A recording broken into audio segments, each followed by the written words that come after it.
Hello everyone, and thanks for attending. So this speech will be about containers and Dockers and how we think that benefits to OTT TV specifically. I'm Jerome, and I'm speaking for Keepixo, now part of Anivia. So the scope will be this. Containerization and Docker are recent buzzwords in the OTT TV industry, at least. The question is why? So why is everyone talking about this, and why specifically Docker? And shall we care? The answer is yes. We think there is a special fit between Docker and OTT TV. So this talk is not a training on Docker. This is not a technical talk. This is about this relationship we think there exists between Docker and OTT TV. Some references I have used to build this, so you will be able to read this in the slides after the speech. First, I will start with a short intro on what is containerization, for those who don't know already, and Docker specifically, why is it getting so much traction? Also, is it better than virtual machines? What are the benefits? There are benefits to the users and also benefits for the software developers themselves, and that is an important one. And where is it already used? So then we explore that relationship between Docker and OTT TV and why we think this is a perfect fit, actually. Then there will be a short talk about some technical aspects, both from a vendor perspective and from a user perspective, and also a word about microservices and what that's new paradigm. So intro on containers, then the relationship with OTT TV, and a short technical slide. So this will be the crux of the speech. This is the important part. This is why we think there is a fit between containers and OTT TV. Okay? I will start with the introduction on containers and Docker. So containers are a way to isolate the software from the hardware.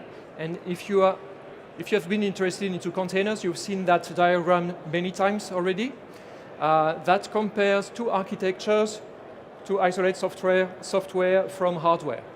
The one on the left side is virtual machines, and the one on the right side is containers.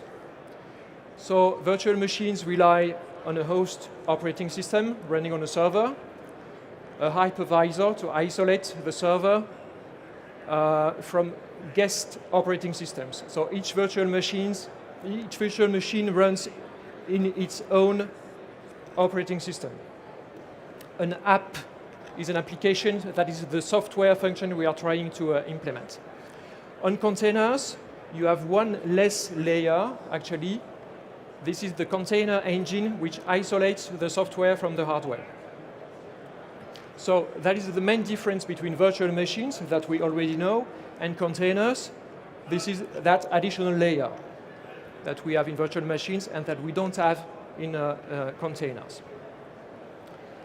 How do they compare? So based on this, you see that on virtual machines you need a hypervisor and running, and each application needs a full operating system.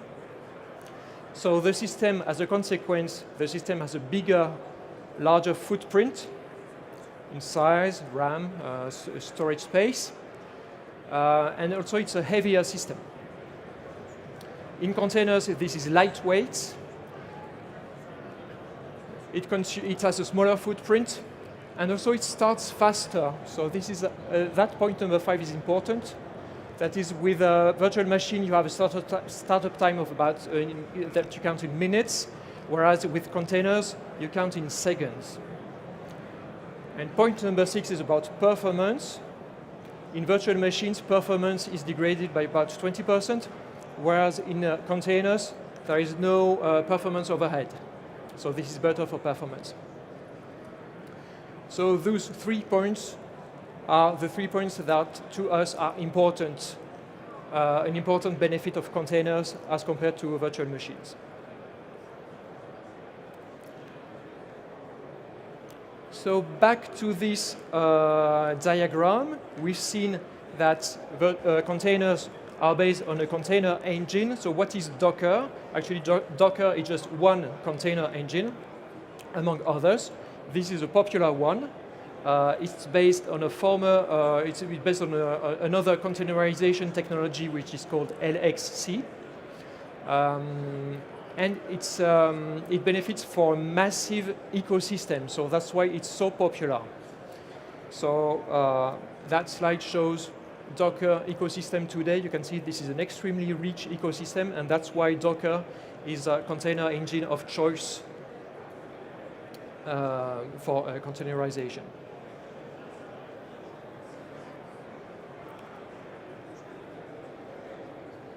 We can name other container benefits. So containers help deliver a more reliable software. So why is that? Actually, because it simplifies the software developers' lives. And that is important because everything you do to facilitate the developers' lives will lead to a better software product. So in which way precisely? Well, first, there is portability. That is, once you design a Docker image, you can run that in any Docker engine. This is portable, provided you have the same binary architecture. Also, module-based testing is made easier because you can switch containers and you can assemble them. And the third one is also important. You can be assured that when you develop and you test and you qualify your system in a container engine, it will be in the exact same configuration as when you put your system into production, because it will also run in a container on a container engine. So staging and production software will run in the same conditions as in your test lab. And the last one is that it facilitates agility and DevOps. So that's why we think containers bring a better software overall. Where are they already used? So containers are not new. They are only new to us in the OTT TV industry. Google, for instance, massively uses them for its popular services, Gmail, Search, YouTube. They say each week they start 2 billion containers. And also they create tools for containers which accelerates adoption in the industry. Containers are also used for running apps on mobile phones today. Containers are available even on Windows Desktop 10 and Server 2016. And Windows apps for desktop actually can be run into containers. And to finish with, all public clouds offer to run applications into container infrastructure. So that exists in Azure, in Amazon, so there are special product names like AKS in Azure, ECS in Amazon, Google Container Engine, Huawei as a cloud for containers as well. So you see this is already a widespread ecosystem. So after this intro on containers, why do we think this is so special for OTT TV? So I have to start with a foreword, an introduction, about what we call a software encoder. So I will focus specifically on the video encoder in OTT TV. So the question is this. At the end of the day, every software runs on a hardware. So how do we define what software encoder is? How can you say this is a hardware encoder and this is a software encoder? Just because it has more wires? No, this is not the right definition. So probably the right definition is that with the hardware is based actually on the supply chain. On a hardware encoder, the same vendor provides the hardware and the function. So you cannot separate the video encoding function from the video encoding hardware. So that makes it a hardware encoder. In a so-called software encoder, you can separate them. So you can buy the hardware from A and the software from B. That's what we call a software encoder.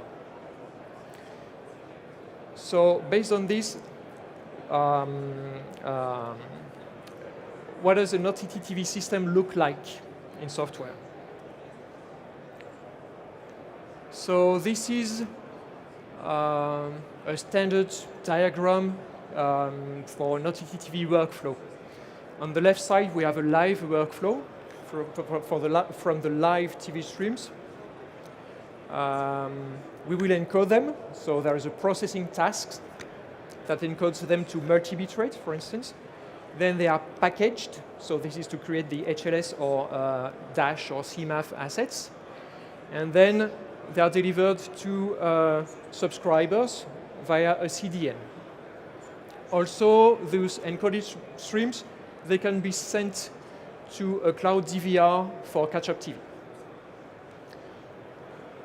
On the right side, there is a VOD workflow, a file-based workflow. So from the VOD catalog, you will feed a VOD encoder that will feed a storage, a VOD storage, and that storage, whether from the VOD workflow or from the live catch-up workflow, will feed a just-in-time packager that will deliver the package asset to the CDN, to the subscribers via the CDN.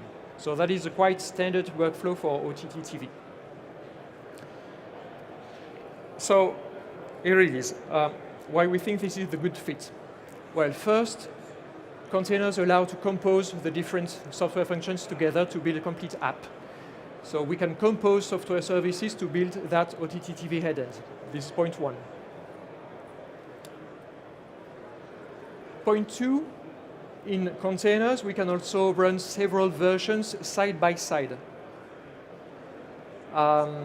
We can change that live encoder V1 with a live encoder V2 and not disrupt the entire system. We can just upgrade separate modules. We can even have several versions sitting side by side. So actually we could switch that one to V2 and switch that one to V2 and V3, but keep V1 as well, and run several versions simultaneously. So that is allowed by container technology. The third point is that we can benefit from elasticity. So when, for instance, you add temporary live events, you can grow the number of live encoders, live packagers, and CDN modules for those new live services. And whenever the VOD assets grow or they need to be updated, for instance, when you need to update your VOD catalog, you can also grow temporarily the VOD encoders, the storage, and the just-in-time packagers whenever you have more viewers. So you can adapt to changing needs, actually. You can grow and reduce the system dynamically. This is elasticity. And the fourth and last one also derives directly from the container technology. Containers allow us to break the link between the software and the hardware and to keep performance to a maximum. So that is different from virtual machines. With virtual machines, you have a performance impact, whereas with containers, you don't. You keep performance at maximum, and performance is especially important in video, especially in video encoding, so that's why it is so important to keep that, to keep the performance at a maximum. So, for instance, on that standard server bay, you could instantiate those different blue functions as different blue boxes with live encoders, live packagers, CDVR, just-in-time packagers, and also mix that with other functions, third-party functions you don't even have to manage. So that totally abstracts the software from the hardware.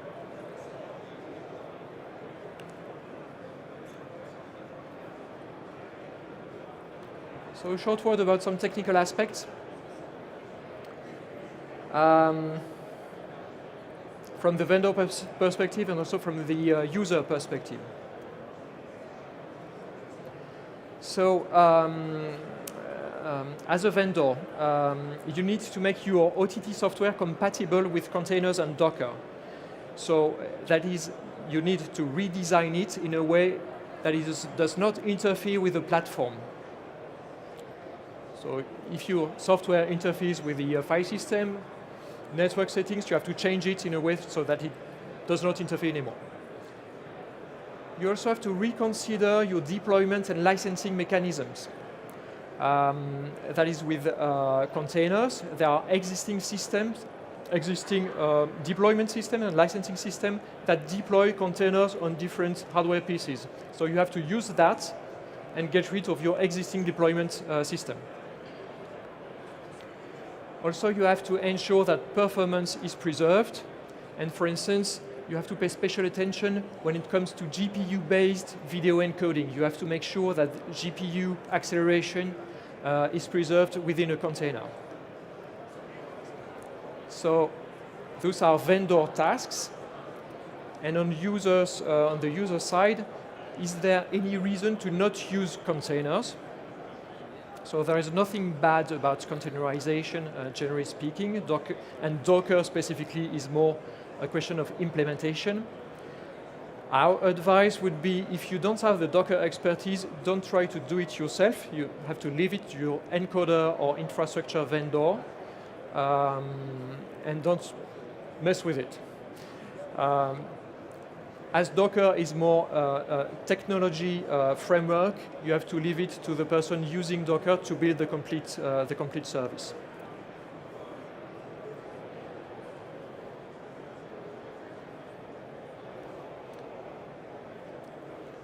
I would like to say one word about microservices. So this is yet another buzzword, yet another paradigm. So what is a microservice? There is a definition on the web that is good, that one. A runtime which offers a single function, so this is a self-contained function. And to be considered as a microservice, it has to be elastic, resilient, so resistant to failures, composable with other microservices, minimal, doing one function, and complete. And microservices are composed to build an app. So this is another way to decompose an application, a software, into different components. A finer way. A good candidate for microservices is, for instance, a just-in-time packager for OTT TV, because you can see a just-in-time packager as composed of an ingest microservice, the input, the storage to store that input, and then the packaging microservice itself. So if you build that just-in-time packager as a set of 3 microservices, you can scale them individually, depending on whether the input grows, the storage needs grow, or the viewing needs grow. So this brings elasticity. So what is the relation with containers and Docker? Actually, Docker is a good place to run microservices. There is yet another paradigm. This is called serverless architecture. So a small note about that. Going one step further, you can still decompose microservices into simple functions, and then you just spread functions on different servers. So this model is called function as a service. And that exists, actually. This is already deployed, for instance, at Azure. You can deploy functions on the Azure cloud.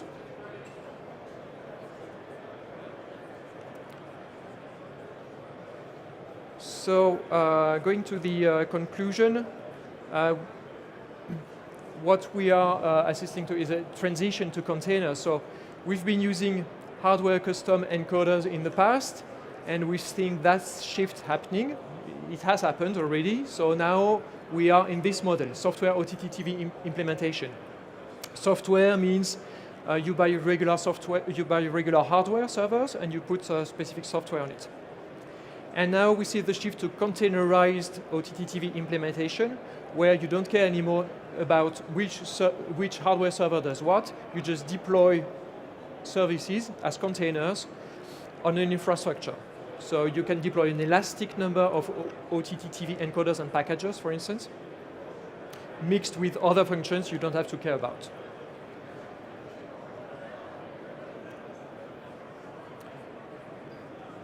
As key takeaways, to wrap up, so containerization is not new. This is new to us. The purpose is the same as for virtualization. That is to isolate the software from the hardware. You can run different functions in different containers to create a global system. Unlike virtualization, it preserves performance. So that is a very key point. And why we think this is an ideal paradigm to be used for OTT TV. This is all functions can be implemented in software.